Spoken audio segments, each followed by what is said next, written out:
Добър ден, скъпи брати и сестри българи! Вие сте с предаването Справедливост и право.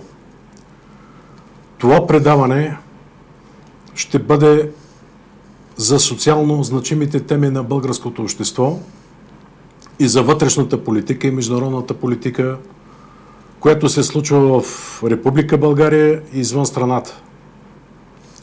Днес темата на предаването е геноцидът, осъществяван от колониалните монополисти.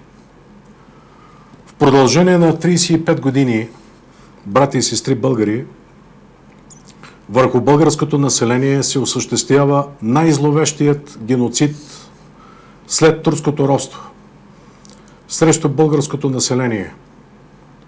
И част от този системен геноцид се осъществява от колониалните правителства и от колониалните монополисти в лицето на топлофикациите, Софийска вода, електроразпределителните дружества, Булгаргаз и Комисията за енергийно и водно регулиране.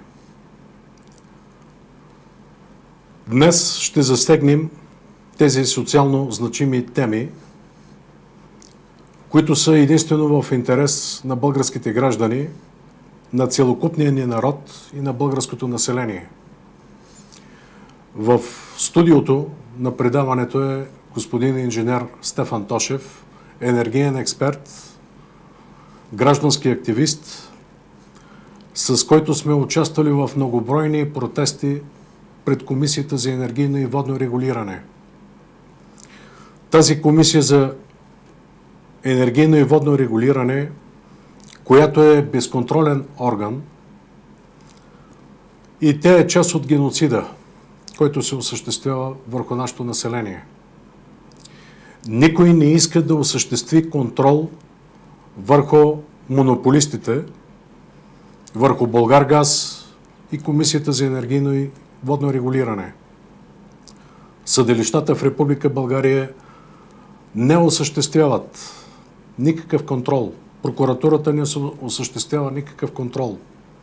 ДАНС не осъществява никакъв контрол. Народното събрание не осъществява никакъв контрол върху монополистите и техната дейност. А да не говорим за българските правителства, които в продължение на 35 години обслужваха интересите на монополистите, на колониалните монополисти. И затова днес ще разискваме какъв е пътя на съпротивата на българското население срещу колониалните монополисти. Надявам се, че в хода на разговора ще открием верният път към съпротивата към колониалните монополисти, при положение, че всеки месец ние, българските граждани, целокупното ни българско население, живееме в недоимък. Когато ние живееме само да си плащаме сметките и консумативите всеки месец, това се нарича робство и геноцид. Точно така. Вие какво мислите по всичките тези въпроси, господин Тошев? Благодаря за поканата. Уважаеми зрители, здравейте!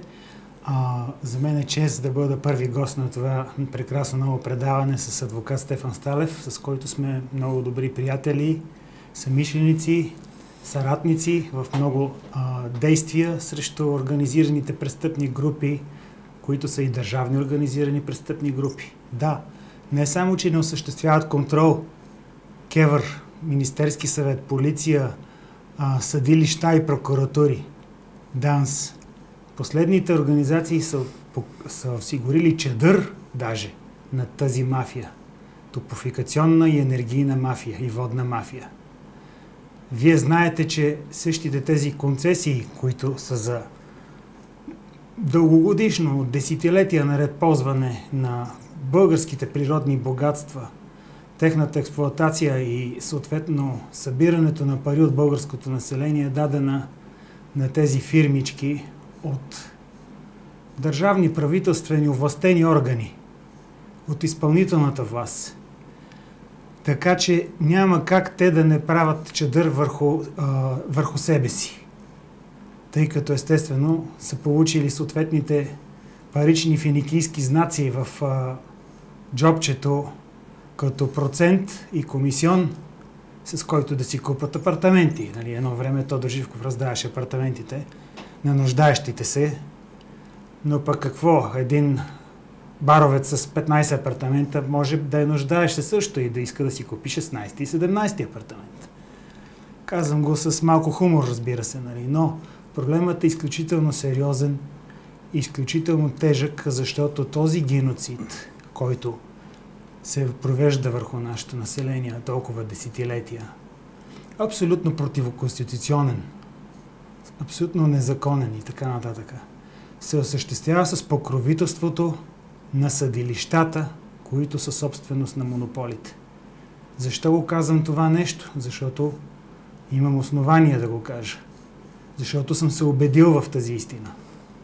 Защото сме видяли през годините техните действия, действия в съдебна зала, с какви циркове се разиграват от основните артисти, основните клоуни, наречени съдийки, вещи лица, за да направят циркови такива фиктивни съдебни заседания, в които, игнорирайки всякакви доказателства, абсолютно пренебрегване, премачкване на всякакви доказателства, които страните представят, освен ако не е страната монополиста, разбира се, те произнасят неадекватни решения във вреда на гражданите, в полза на монополистите. Отново казвам, пренебрегвайки абсолютно всички доказателства, пренебрегвайки абсолютно всички правни норми. Ти знаеш, нека минем на ти, че се познаваме от отдавна и сме приятели. Знаеш, че сме в съдебната система от много години.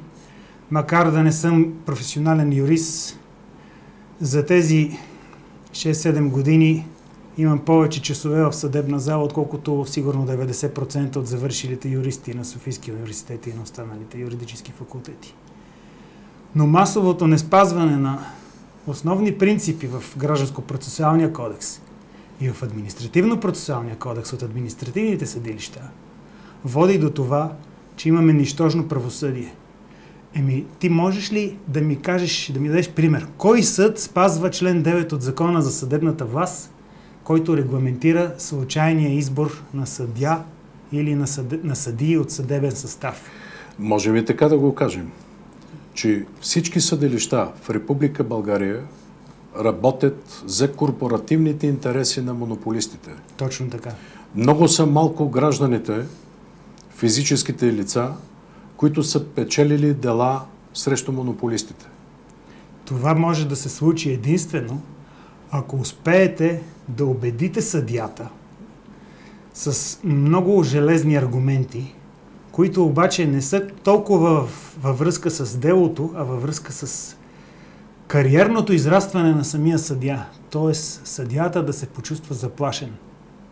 Само по този начин имате шанс да спечелите някакво дело, което обаче, разбира се, на следваща инстанция може да бъде преобърнато с лекота, защото в по-горните инстанции съдийките стават по-брутални.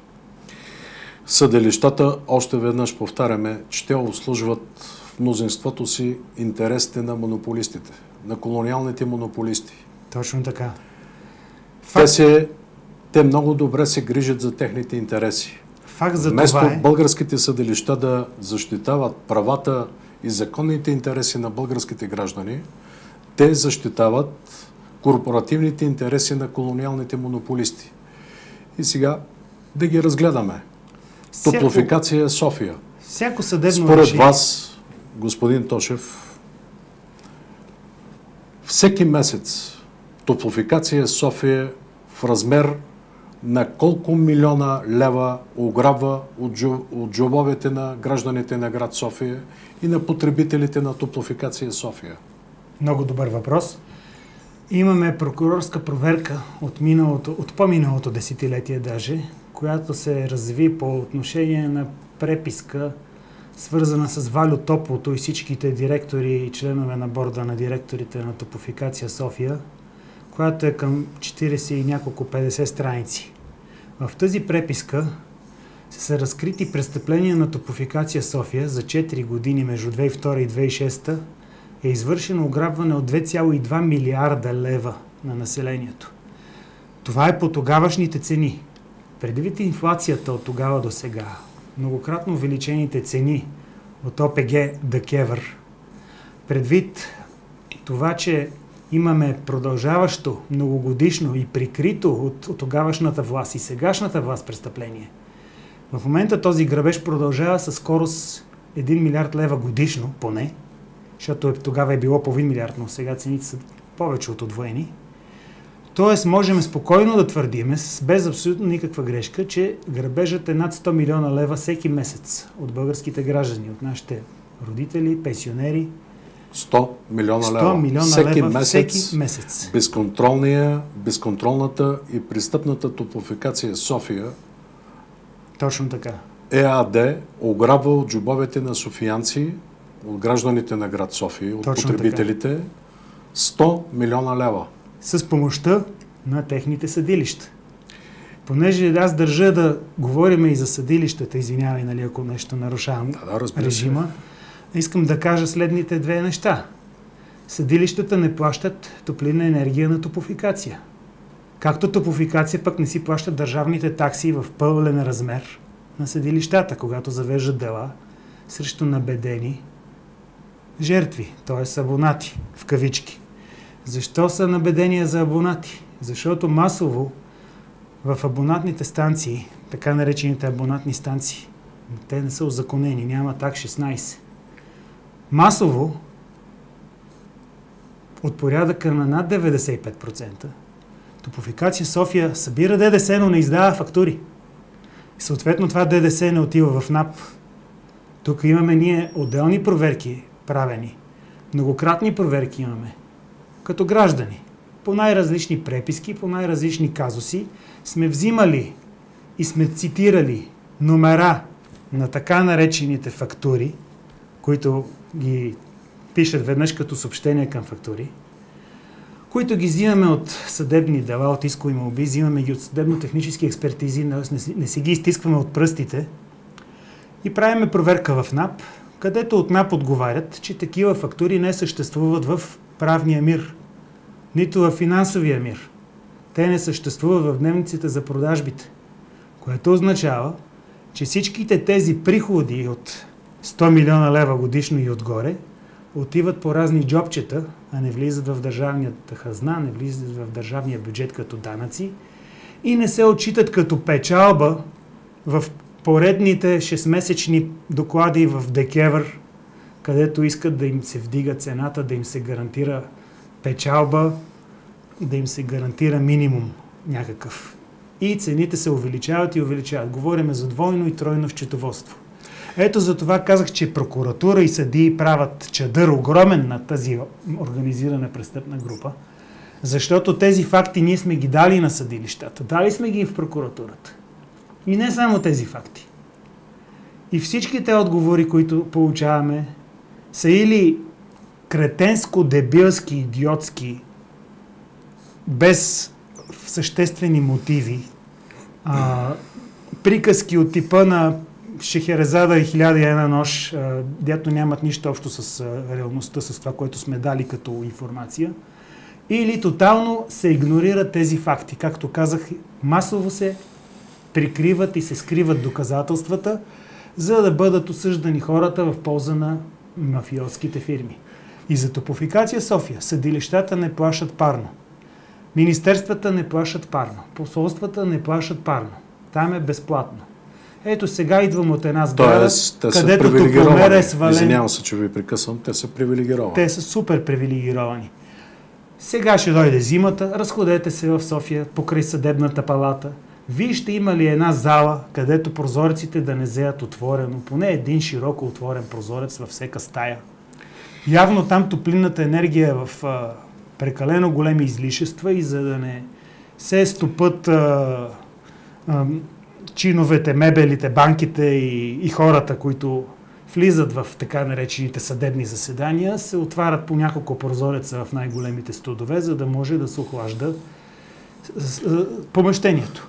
Още повече. Направих проучване веднъж и разбрах, че Софийския районен съд в своите ведомости за всеки месец намерих плащания към Viva.com за градска телефония, към А1 за мобилни телефони.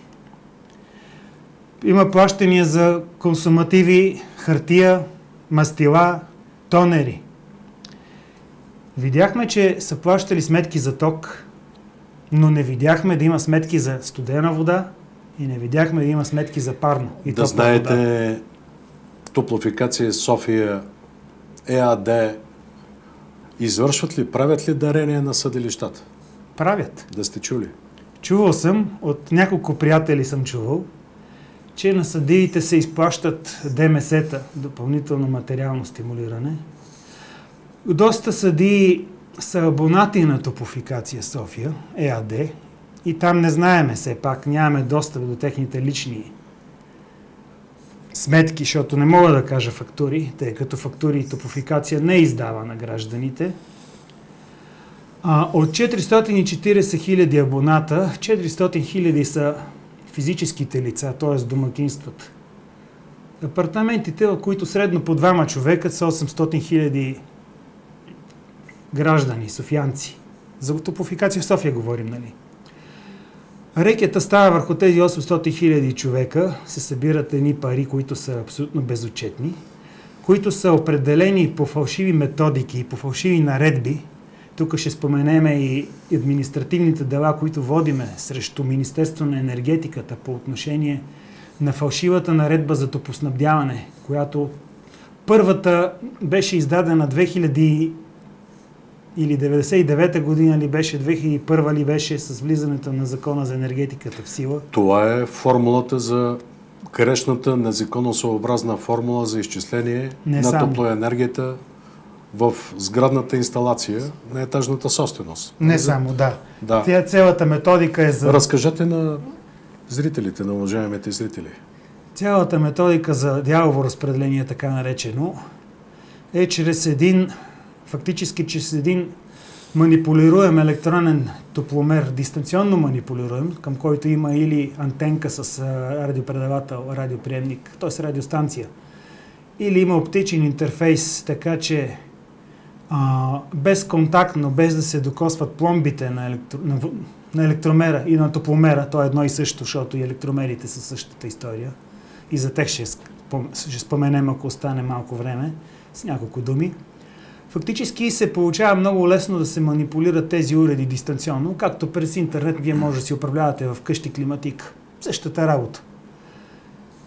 Монополистите притежават всичките пароли и всичките технически средства, в това число терминали, оптични глави, радиоприемни радиостанции, радиоприемни модули, с честотни канали и така нататък, с кодовете за достъп, за да могат да влезнат във всеки един електромер или топломер и да напишат каквито си искат константи на измерване, т.е. това е точността на измерване, да разкалибрират уреда или да го калибрират, ако трябва да ходи на проверка, преди да бъде снет за проверка ушким, нали, за изкуствената проверка, за която ще говорим също.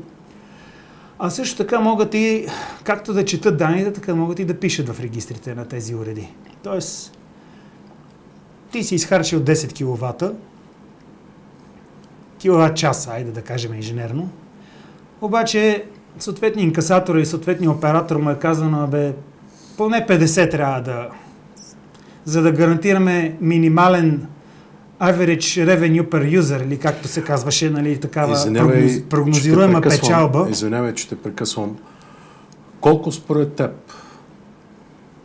ще не паднат сметките към Топлофикация София ЕАД, ако петчленият състав на Върховния административен съд ги обяви, ако обяви формулата за изчисление на топлинната енергия в сградната инсталация на етажната собственост за незаконосъобразна и престъпна? Така. С колко процента? Тъй като аз чух различни проценти. 30-40%. Тъй като цялата методика на дялово разпределение е едно огромно нагаждане, една дяловска сметка, в която няма абсолютно нищо вярно, това, че една формула ще бъде махната от тази методика, вероятно ще занули така наречените сметки за сградна инсталация на тези, които не са абонати, които нямат радиатори по домовете. Но аз съм сигурен, убеден съм, че мафията Октопода през всички тези години измисля постоянно нови методи, с които да ограбва населението. Тоест ще измислят друга система. Не, според теб, в крайна сметка с колко процента? Все пак има нещо обнадеждаващо. Ако бъде обявена за престъпна и незаконосъобразна формулата за изчисление, все пак това ще бъде малка стъпка и победа. Това ще бъде малка победа в юридически план, но чисто технически абонатните станции и всичките съоръжения не са оборудвани така, че да дават реални сметки, каквото е изискването на закона. А това правилно ли съм разбрал от наши енергийни експерти, патриотично настроени енергийни експерти, че сметките ще паднат 30-40%? Сметките ни към топлофикация. Сметките ни към топлофикация се определят от най-различни критерии, в това число и решения на ДКЕВР. А реалните сметки трябва да паднат около 5 пъти, според мен, от сегашното. Както и водата е силно надута. Когато другаря Бойко Борисов Методиев, Бойко Бехар, не знам как му е истинското име, защото съм чувал, че е от еврейски произход, другаря ББ. Може би ББ да го наричаме по-добре, защото това са инициалите и на еврейското му име. Та когато по негово време, като кмет на София ли беше, не помня, приватизираха и дадаха на концесия софийска вода, той обещаваше, че водата няма да поскъпне повече от 50 стотинки, сега е 3 лева. Това е 6 пъти. 7 пъти. С ДДС 3,60. Чудесно, аз понеже но не знам колко е все станало пак да последно. подчертаем, да завършим за топлофикация. Всеки ден медиите в България манипулират съзнанието на българските граждани. Масово, това е тяхната работа. Да. Всеки ден говорят за някаква си Европа и Европейски съюз. И НАТО. А те ни казват, че в България топлофикация взима прогнозни сметки, а не на реално употребено количество топлинна енергия от българските граждани. Дори изравнителните сметки са едно голямо нагаждане и не са реални сметки. И технологията, която вие много добре знаете, че топлофикациите използват отпадъчния продукт. Точно така. Колкото е по-силен тока, електрическия ток, толкова е по-топла водата. Отпадъчният продукт на тецовете, с който те създават електрическата енергия, те използват отпадъчния продукт, топлата вода, за нуждите на българските граждани. Когато лошият социализъм, в кавички, е изобретил тази технология, това е било в полза на българските граждани. В полза на цялата индустрия. Монополистът Топлофикация София ЕАД се възползва от това благо и надписва сметките на гражданите на град София. И извършва грабеж. Грабеж и геноцид. Както казваш. Чисто технологично, една топлоелектрическа централа с нейните котли, цикъл на Карной и така нататък, може да постигне към 30% КПД, коефициент на полезно действие. Тоест вкарваме 3 мегаватт часа топлинна енергия чрез някакво калорично гориво, било то природен газ, било то въглища, мазут, каквото и да е, излиза 1 мегаватт час електрическа енергия в генераторите. Останалите 2 мегаватт часа, най-грубо говорим сега, нали, приблизително, са топлинните загуби, които, ако теца се намира в полето, както тец Бобов дол, там има едни огромни кондензационни кули, където тази топлина се изпарява, охлажда се топлоносителя, изпарява се водата, кондензира се едното при охлаждането на този топлоносител и топлината заминава във въздух. Тецовете, които са изградени в градовете, затова са изградени в градовете, за да може тази топлина да не отива на вятъра, а да се използва по предназначение за отопление зимата. Тоест тези топлинни загуби да се използват по някакъв начин. Сега, Топлофикация София получава цена за електрическата енергия, която е определена от ДКЕВР, същата ОПГ, която е в размер на 1600 лева за мегаватт час. Тоест 1 лев и 60 на киловатт час. Това беше миналото лято, миналата година, преди една година. Като цената от 1000 лева, тя е най-висока за България, определена от ДКЕВР, и още 600 лева по член 33, мисля, че беше от Закона за енергетиката, като допълнителна помощ. Тъй като са много бедни, нали? 1000 лева е твърде малко, затова още 600 лева като помощ. Бил съм и на тази комисия в ДКЕВР. Задавал съм и въпросите там на умните маймуни, на тъпите геове, да не казвам някаква по-друга, по-правилна приказка. Само да подчертаем, че председател на Комисията за енергийно и водно регулиране и на него е несменяемият Иван Иванов. Така нареченият доцент Иван Иванов, точно който така. В продължение на повече от 2 години и половина е с изтекал мандат. Точно така. Но той е угоден на енергийната мафия. На управляващата енергийна мафия и на колониалната ни власт. Защото тези черни пари, които мафията граби от населението, аз тук що казах, 1600 лева получава Топлофикация София, които трябва да разпредели на ТЕЦ Дружба и на ТЕЦ София за електрическата енергия, която е произведена. Тоест, топлинната енергия, която се изхвърля, която остава като излишък от електрическото производство, тя е абсолютно безплатна в този момент, тъй като е платена 1000 пъти с силно надценения ток. В същото време обаче тази топлинна енергия се препродава на столичаните от ОПГ-то не за 9 лева, както беше едно време по време на социализма, а за стотици левове, и то през сезона, когато сградната инсталация не работи. Защо не работи? Защото нямаш радиатори. Как могат ни тръби да провеждат топлоносител, ако от другата страна крана е затворен? Не могат. Нещо важно също трябва да подчертаем. А парите отиват в черните партийни каси за купуване на избори, за купуване на съдилища, за купуване на прокурори, за купуване на всякакви милиционери от Държавна сигурност, бившата Държавна сигурност и сегашната Агенция за национална сигурност. Не казвам държавна, защото тия всичките агенции, съдилища и прокуратури са корпорации регистрирани в Търговския регистър на Америка. Те отдавна не са държавни.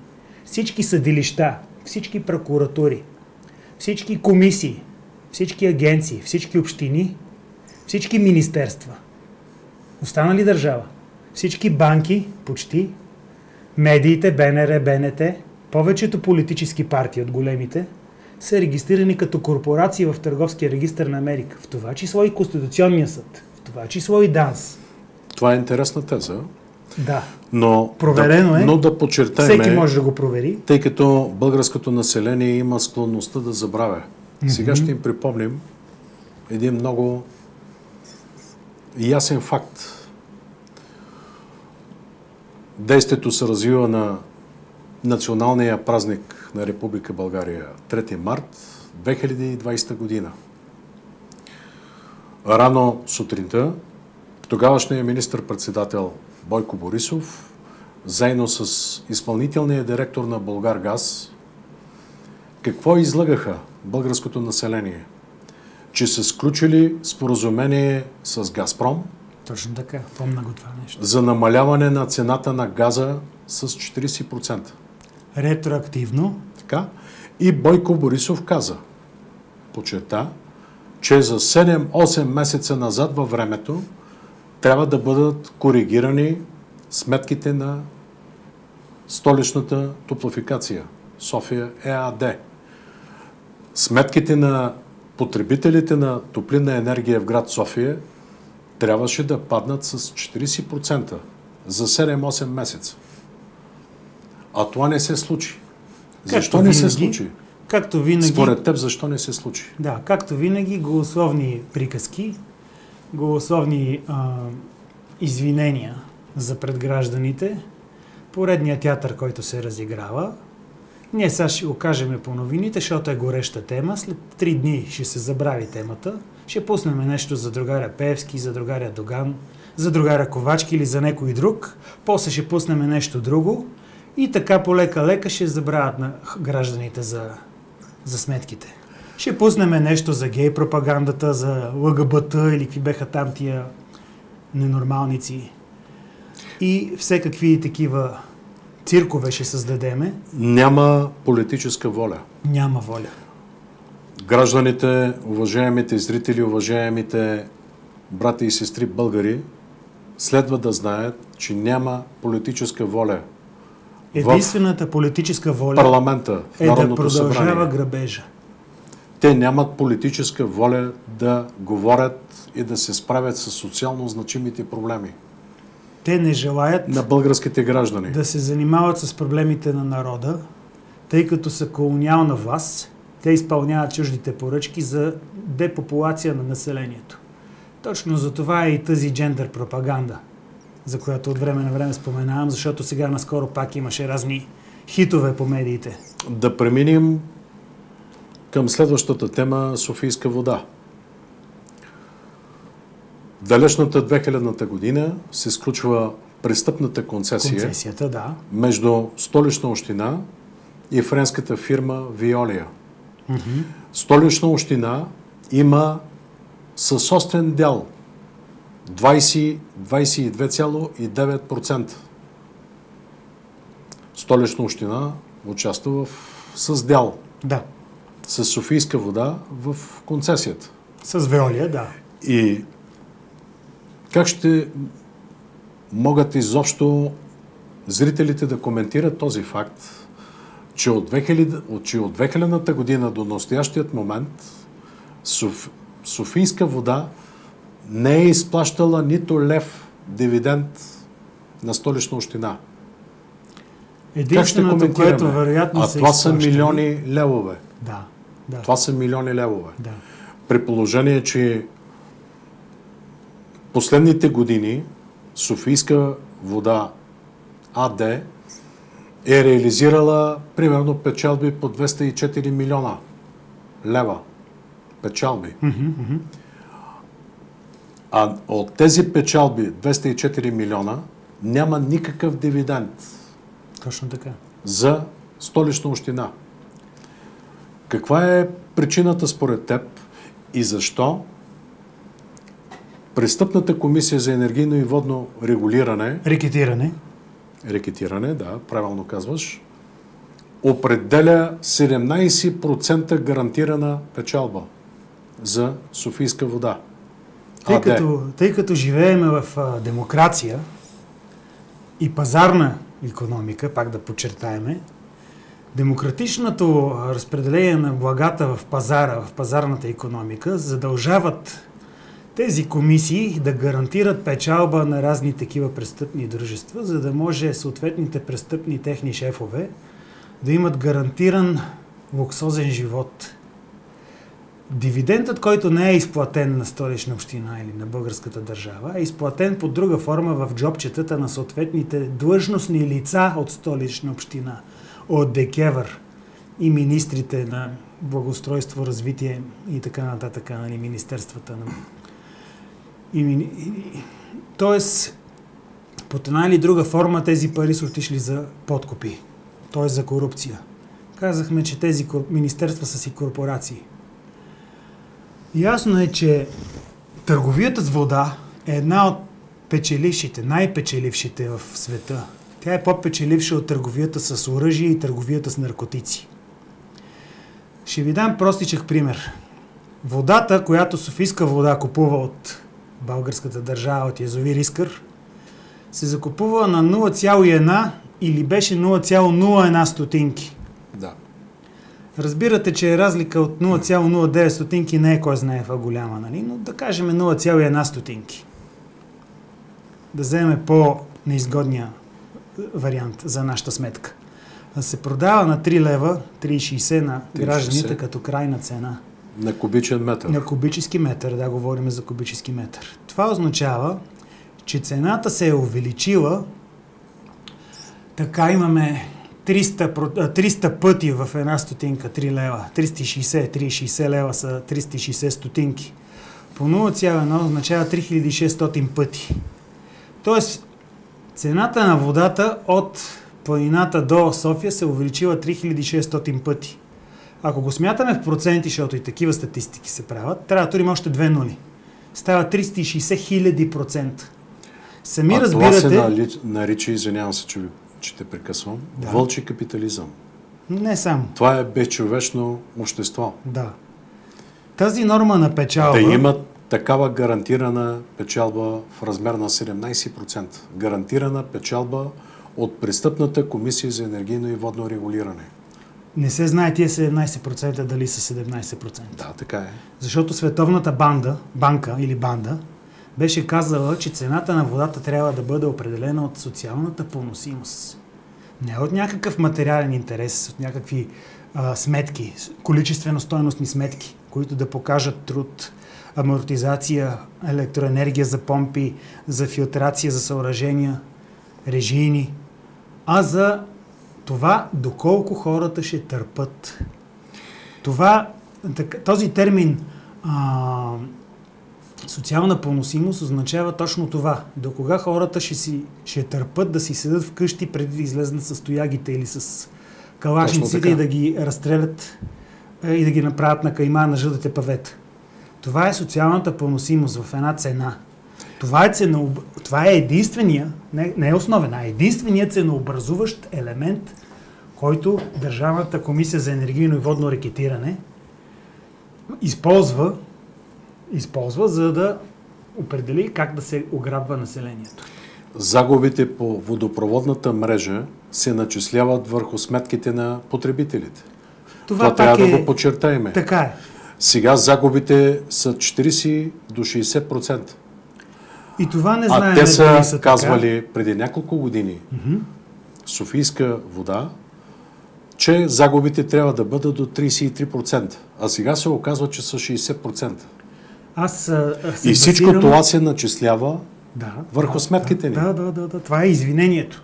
Аз се басирам, че за да извинят, да оправдаят и следващото вдигане на цените, ще кажат, че загубите са станали 70%. Отново тук ще се играе с социалната поносимост. Какъв процент загуби, защото, извинявайте, но ако примерно кажем 50% загуби, това означава 50% от водата да залива София и да се лее по улиците, защото тия малки рекички, като Перовска, като Владайска, те няма сухата река, те са толкова непълноводни, толкова мижеви, толкова мънички, че не могат да прекарат такива огромни загуби. Затова аз мисля, че и тези загуби са един мит, с цел да се оправдае грабежа. Да се каже, имаме загуби, затова искаме по-висока цена на водата. Пак припомням, гарантирана печалба. Че другара ББ беше обещал, че цената няма да надвиши 50 стотинки на кубик. Да, това е много ясно да го подчертаем. Това също беше обещано от другаря ББ. И на нашето в мнозинството си робско настроено население, които не искат да се борят за социалните си проблеми. Дори водата в Израел е 2 пъти, 3 пъти по-евтина от българската вода. Можем да предложим на нашето българско население? Българските националисти, патриоти и русофили. Какво можем да предложим за решаване на проблема с монополистите?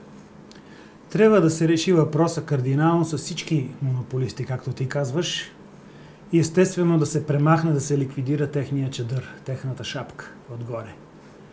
Тъй като това с правни методи няма да стане, точно така. Опитвали сме много пъти, ти си професионален юрист, адвокат. Законодателството е в полза на монополистите. Не само. Има част от законодателство в полза на гражданите. Има и европейско право в полза на гражданите. Но съдийките, нарочно казвам, така в женски род, съдийките, тук наблегам на феминизъма отново, на тези гей пропаганди. Съдийките в съдилищата, които са незаконно избрани, казахме по закона за съдебната власт, член 9, Нито един съдебен състав не е законно избран. Нито в градския съд, нито в районния, нито в апелативния, нито в Върховния касационен, нито в Върховния административен съд. Тези съдийки не спазват тези законови норми, които са разписани. Дори тези, които са разписани в полза на гражданите.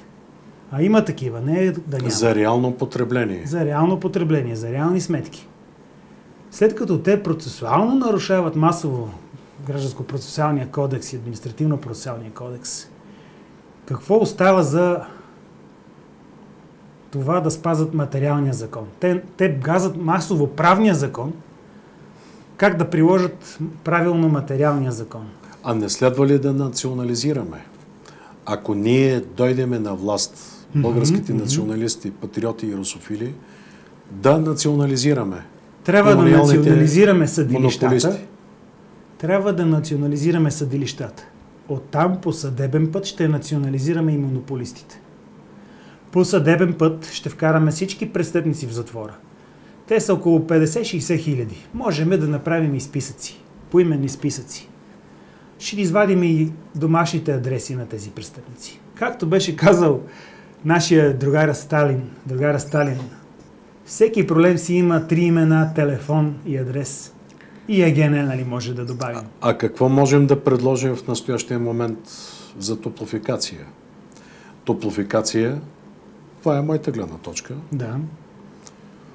Топлофикация следва или да фалира, или да ни предоставя само топла вода на потребителите. Или следва да фалира, да, или само да ни предоставя топла вода. Иначе мнозинството от гражданите и потребителите на град София, те не могат да си плащат тези непосилни сметки. Тези геноцидни, престъпни сметки. Фалшиви сметки, незаконни сметки. Разговарял съм с много хора, тъй като съм инженер, и имам контакт с служители на Топлофикация София. Инженери и техници. Всичките те ми казват, че тази сградна такса, сградната инсталация е абсолютна глупост. Действително не може да съществува такава услуга. И не може да бъде предлагана и продавана такава услуга. Тя не фигурира като тип услуги и в законодателството на Европейския съюз, че дори и на България. Дори в Закона за енергетиката се изисква ясни, точни, реални сметки. Член 155 ли беше от Закона за енергетиката? Сега не е пред очите ни. Да. Затова единственият начин Топлофикация София да започне да предлага нормални, реални сметки е да продава единствено топла вода на гражданите. Точно така. Защото всеки си има водомер. Спасение всеки си има водомер ако има единична цена, всеки един продукт, който продава Топлофикация, трябва да има конкретен единичен обем и единична цена за този единичен обем. Това е крайна стока, която може да бъде измервана. С водомера ще измерват кубиците, с топломера могат да бъдат измервани киловатт-часове. Обаче този топломер трябва да е в къщи, а не на майната си. За съжаление... Защото аз не купувам от името на цялата улица или от името на цялата сграда. Времето изтича на уважаемото предаване. Искам да споделя само нещо много важно. С теб ще продължим в следващите предавания да разискваме. Само да спомена които за едно престъпление. Вършат, разбира се. 400 хиляди домакинства, казахме, са физическите лица. ОПГ Топлофикация създава паралелни частни архиви на Агенция по вписванията и съхраняват 400 хиляди нотариални актове, брачни свидетелства и свидетелства за разводи на столичните граждани. Това не е малко престъпление, затова исках да го спомена в оставащите няколко минутки и няколко секунди. Ако трябваше отрежеме друга част от изказванията ни, но това трябва да остане според мене. Това означава, че Топлофикация София нарушава масово регламента за защита на личните данни, известен също като GDPR. Общ регламент за защита на данните.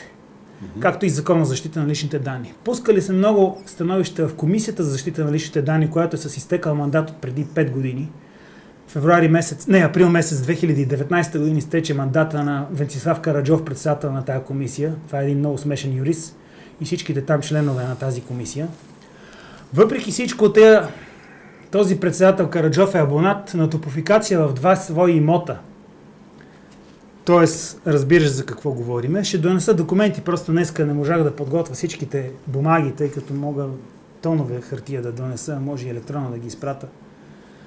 Взели сме справка, че другар Караджов е абонат на Топлофикация. Този другар Караджов няма да защити интересите на гражданите, няма да наложи глоби в максимален размер, който е 40 милиона евро или 8% ли беше от годишния оборот, или 20% ли беше от годишния оборот на дружеството, което е по-малко, което е по-голямо от двете.